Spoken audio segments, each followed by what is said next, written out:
Hello, my friends.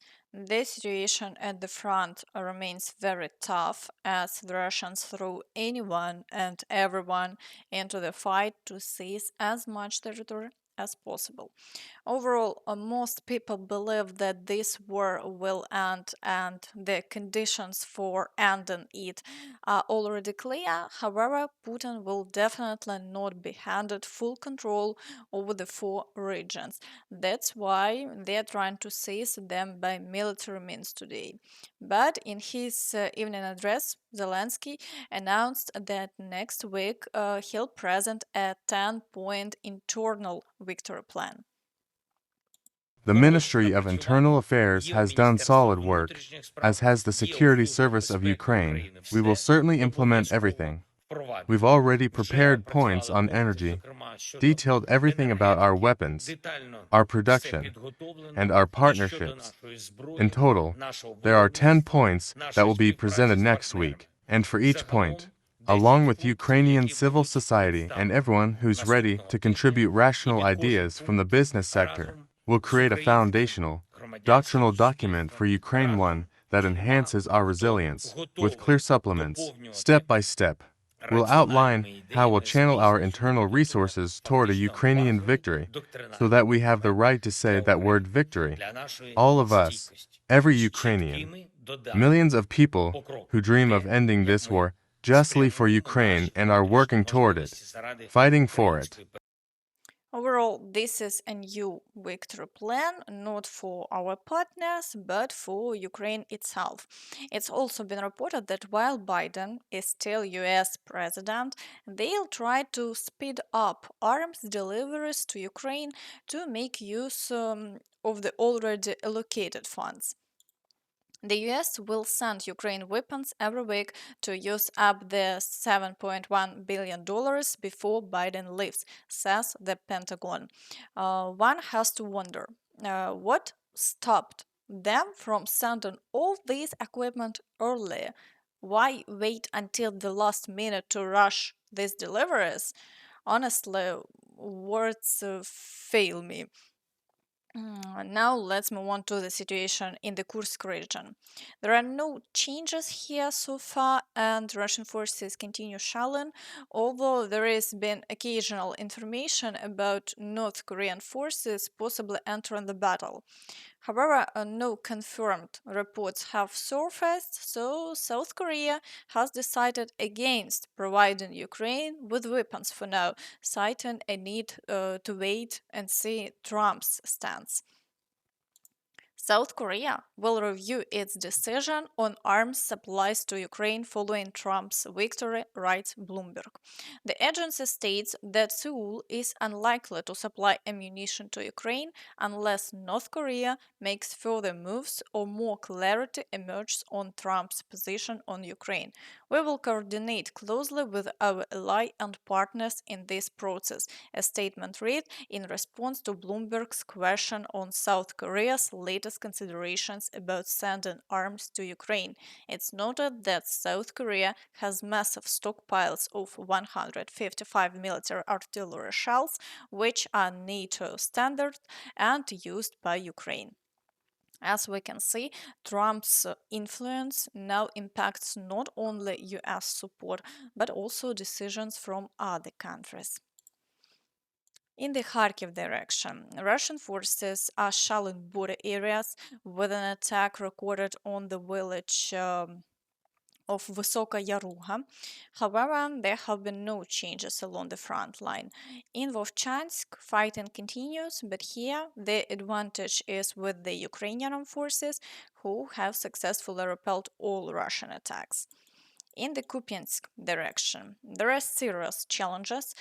Yesterday, many rumors spread falsely claiming that Russian forces had entered Kupiansk, but in reality, they are not there. The Ukrainian forces reported 2 days ago that a small group managed to approach but was quickly destroyed, likely a reconnaissance unit. So there haven't been any changes in control, though the fact that Russian forces got close to the city outskirts is concerning. If they establish positions near the outskirts, they could reinforce their numbers and increase their attempts to break into the city. Currently, there is intense fighting around Kucherivka and Petropavlivka, where Russian forces are trying to extend the front line to strengthen their positions, making it harder for the Ukrainian forces to push them back. Shalon also continues along the entire front line. In the Borova direction, the situation is also worsening. Russian forces haven't managed to advance further yet, but the number of attacks has increased.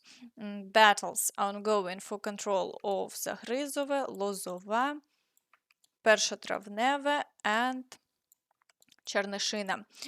So now Borova is only 6 kilometers and 800 meters away, but Ukrainian forces are holding off all attacks for now. In the Kreminna direction, Russian forces have intensified the assaults on Terny, attempting to break through from two sides while keeping up heavy shelling. However, Ukrainian forces are holding their ground and the battles continue. Fighting is also ongoing around Zarichne, but here too the situation remains unchanged. In the Siversk direction, Russian forces continue the shelling, but no new offensive actions have been recorded, and the situation remains stable.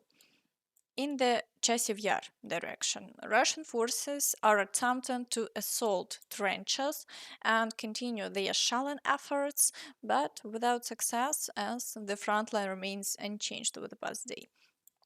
In the Toretsk direction, the Russians persist in their efforts to encircle Toretsk.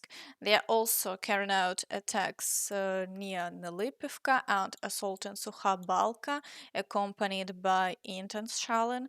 However, there have been no new changes along the front line in the past day. In the Pokrovsk direction, Russian forces are actively assaulting Myrolюбівка, Промінь, Лисівка, Дачинське, Петрівка, Григорівка, Пустинка, and Novo-Oleksiyevka, along with continued shelling.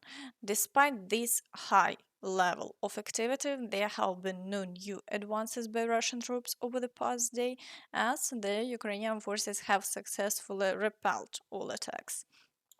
In the Kurakhove direction, the situation remains complex. Russian forces continue to assault Новодмитрівка, Слонівка, Сонцівка, Берестки, then Дальне, Антонівка, Катеринівка, Трудове, and Константинопольське.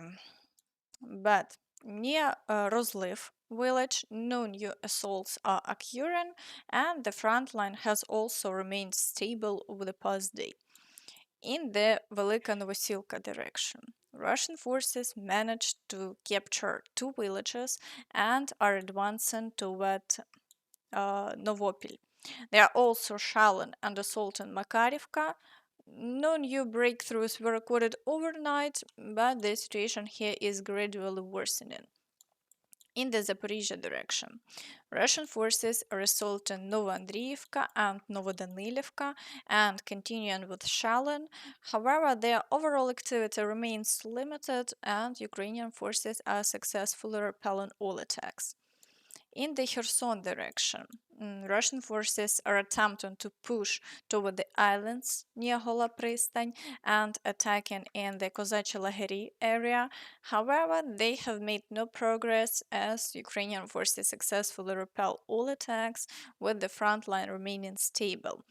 Additionally, Russian forces have intensified shelling of Odesa, with reports of numerous strikes, likely using Ha-59 missiles. Meanwhile, Russian propagandists continue to speak about their desire to capture territories they claim as their own. For us, Ukraine is a source of danger, and the conflict began because of this. Donbas has been fighting against this threat from Kiev and Ukraine for 8 years, resisting the spread of this threat. This conflict should end with the elimination of this danger. Therefore, we are not discussing constitutional territories.